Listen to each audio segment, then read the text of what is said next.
નમસ્કાર, real power news સાથે હું છું આપનો સાથી મિત્ર પ્રકાશ પટેલ। સમાચાર મળી રહ્યા છે પાદરાથી। પાદરા જંબુસર રોડ પર બોલેરો ગાડીએ મારી પલટી। બોલેરો ગાડીનું ટાયર ફાટતા ગાડી પલટી મારી। સદનસીબે કોઈ પણ જાનહાનિ થવા પામી નથી। મહુવડ ચોકડી પાસેની ઘટના।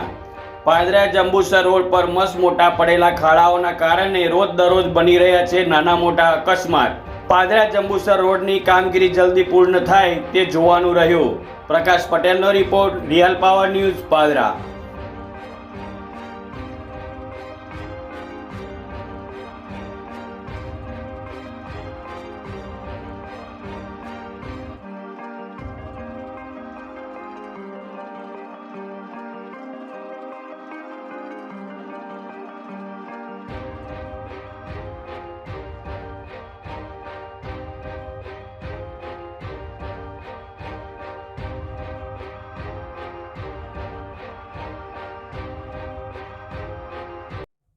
વધુ સમાચારો નિહાળવા માટે રિયલ પાવર ન્યૂઝને લાઇક કરો, શેર કરો અને સબસ્ક્રાઇબ કરો।